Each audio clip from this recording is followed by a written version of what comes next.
Assalamualaikum warahmatullahi wabarakatuh. Pada video kali ini saya akan menjelaskan tentang sumber energi terbarukan dan tidak terbarukan. Sumber energi terbarukan adalah sumber energi yang dapat diperbarui dan tidak akan habis dimanfaatkan. Energi terbarukan merupakan solusi yang ramah lingkungan dan berkelanjutan untuk memenuhi kebutuhan energi di masa depan. Dengan memanfaatkan sumber energi terbarukan, kita dapat mengurangi emisi gas rumah kaca dan kerusakan lingkungan yang disebabkan oleh penggunaan.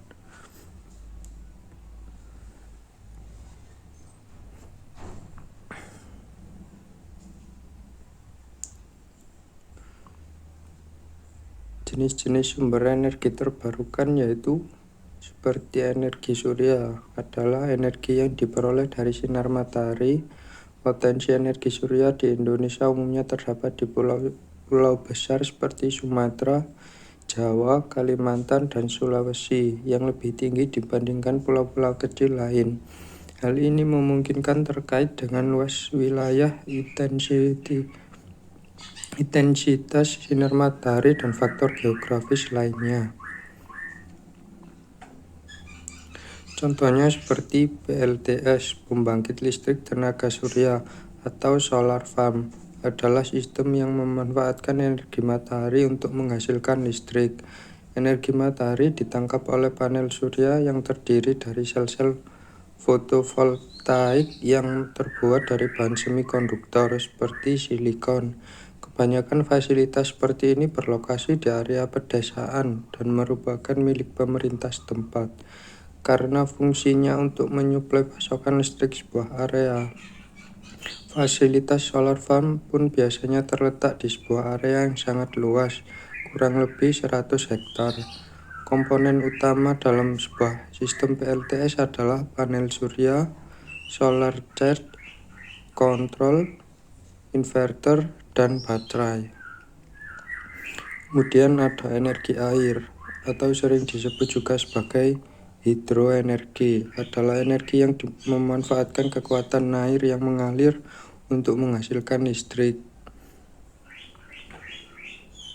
Contohnya seperti pembangkit listrik tenaga air (PLTA) dapat dibangun untuk menghasilkan energi listrik yang bersih dan ramah lingkungan. Prinsipnya sederhana, air sungai dialirkan ke bendungan untuk menciptakan perbedaan ketinggian. Air yang memiliki energi potensial karena perbedaan ketinggian dialirkan melalui pipa menuju turbin. Turbin yang berputar akibat tekanan air akan memutar generator, kemudian menghasilkan listrik. Lalu ada energi angin, adalah energi yang memanfaatkan kekuatan angin untuk menghasilkan listrik. Contohnya seperti PLTB, pembangkit listrik tenaga bayu atau angin, merupakan fasilitas utama dalam proses konversi energi angin ke energi listrik. Prinsip kerja dari PLTB sangat sederhana. Ketika angin bertiup, bilah-bilah turbin akan berputar. Perputaran baling-baling akan memutar generator, mengubah energi mekanik menjadi energi listrik. Tegangan listrik yang dihasilkan oleh generator dinaikkan agar dapat disalurkan melalui jaringan listrik. Untuk menghasilkan listrik secara komersial, PLTB harus dibangun dengan jumlah banyak dan tinggi tiang yang memadai. Hal ini menyebabkan beberapa dampak negatif seperti investasi lahan luas dan bahan yang tinggi, serta adanya polusi suara saat PLTB beroperasi. Lalu ada energi geotermal, adalah energi panas dari dalam bumi yang dapat dimanfaatkan untuk menghasilkan energi listrik. Terletak di area Ring of Fire atau cincin api. Aktivitas seismik di sekitar Indonesia sangat aktif, menyediakan potensi energi panas bumi yang melimpah. Contohnya seperti PLTB, pembangkit listrik tenaga panas bumi. Cara kerjanya pengobaran sumur yang sangat dalam untuk mencapai reservoir panas bumi yang mengandung uap air panas atau air panas bertekanan tinggi yang kemudian dialirkan ke permukaan bumi melalui pipa. Uap panas yang bertekanan tinggi diarahkan ke turbin. Tekanan uap ini akan memutar turbin dengan sangat cepat. Turbin yang berputar terhubung dengan generator. Perputaran turbin akan menggerakkan generator sehingga menghasilkan listrik. Setelah melewati turbin, uap air akan mengembun menjadi air. Air kondensasi ini kemudian dipompa kembali ke dalam bumi. Kemudian ada biomasa. Biomasa adalah istilah yang merujuk pada semua materi organik yang berasal dari makhluk hidup, baik itu tanaman, hewan, maupun mikroorganisme. Saat ini, biomasa merupakan sumber energi terbarukan terbesar, menyumbang 70% dari total pasokan energi terbarukan dunia dan 10% dari total pasokan energi utama pada 2017. Contohnya PLTB, pembangkit listrik tenaga biomasa, memanfaatkan bahan organik sebagai bahan bakar untuk menghasilkan listrik. Biomasa dikumpulkan untuk diolah dan disiapkan sebagai bahan bakar. Biomasa dibakar dalam boiler untuk menghasilkan panas. Panas yang dihasilkan digunakan untuk memanaskan air dan menghasilkan uap bertekanan tinggi. Uap bertekanan tinggi dilepaskan ke turbin yang kemudian berputar. Turbin yang berputar terhubung dengan generator yang mengubah energi mekanik menjadi energi listrik. Kemudian ada sumber energi tak terbarukan. Energi tak terbarukan atau energi fosil adalah jenis energi yang berasal dari proses yang sangat panjang dan kompleks, melibatkan jutaan tahun serta kondisi lingkungan yang spesifik.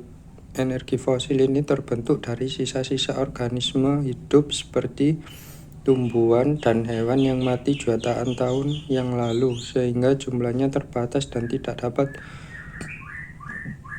diperbarui dalam waktu singkat. Artinya, sekali sumber daya ini habis, dibutuhkan waktu yang sangat lama untuk terbentuk kembali, bahkan jutaan tahun.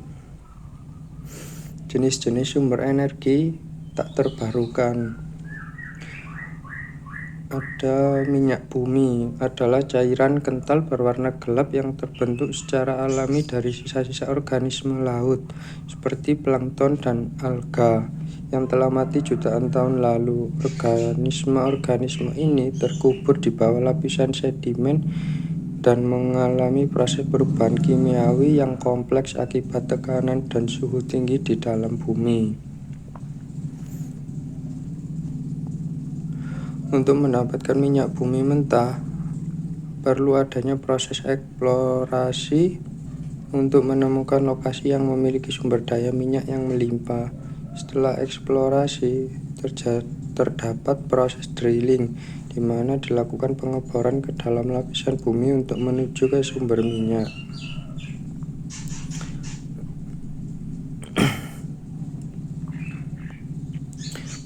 Pemanfaatan minyak bumi mentah lalu diolah di refineri atau kilang minyak untuk kebutuhan yang berbeda-beda, seperti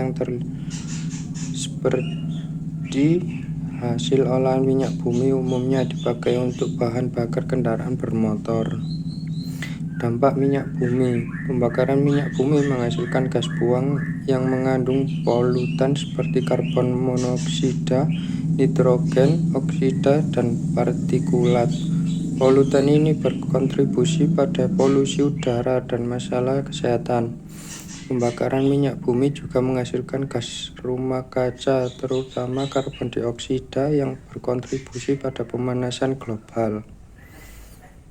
Kemudian ada batu bara. Batu bara adalah sumber energi tak terbarukan yang terbentuk dari sisa-sisa tumbuhan yang tumbuh di rawa-rawa jutaan tahun lalu.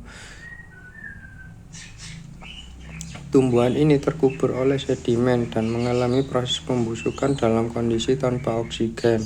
Seiring waktu, tekanan dan suhu yang tinggi mengubah tumbuhan menjadi gambut, kemudian lignit, bituminous coal, dan akhirnya antrasit atau batu bara paling murni. Pemanfaatan batu bara umumnya sebagai bahan bakar industri PLTU.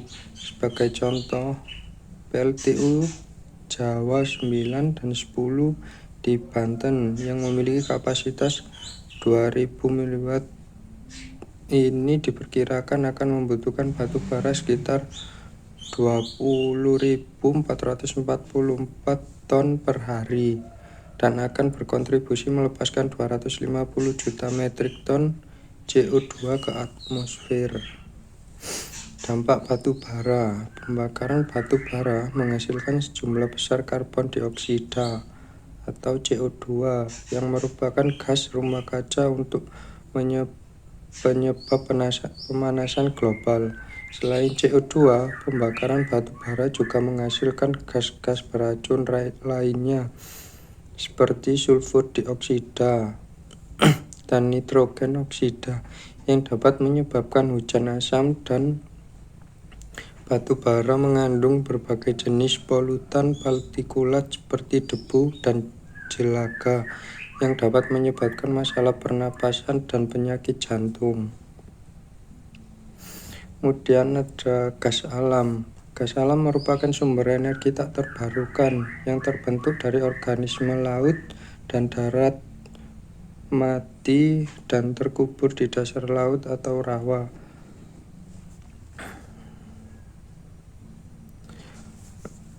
Penggunaan gas alam sebagai sumber energi listrik mengalami peningkatan yang cukup signifikan sejak akhir 1990-an. Meskipun tidak secepat batu bara, proporsi penggunaan gas terus meningkat dan menjadi sumber energi listrik kedua terbesar setelah batu bara.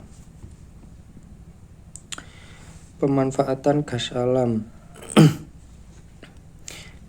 Kebutuhan memasak sehari-hari banyak dimanfaatkan untuk keperluan industri gas dan liquid natural gas. Gas alam jenis LNG tidak berbau, tidak korosif, tidak beracun, dan tidak mudah terbakar. Digunakan untuk bahan bakar industri. Dampak gas alam. Pembakaran gas alam seperti pembakaran bahan bakar fosil lain meningkatkan kandungan CO2 dalam atmosfer dan penyebab pemanasan global. Meskipun emisi pemanasan global dari pembakarannya jauh lebih rendah dibandingkan dengan batu bara atau minyak, gas alam bersifat tidak berasa dan tidak berbau sehingga sulit untuk mendeteksi kebocoran.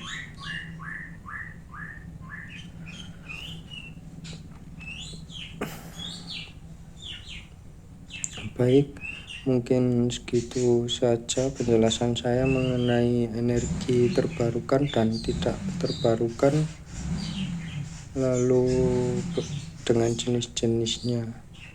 Baik, terima kasih. Assalamualaikum warahmatullahi wabarakatuh.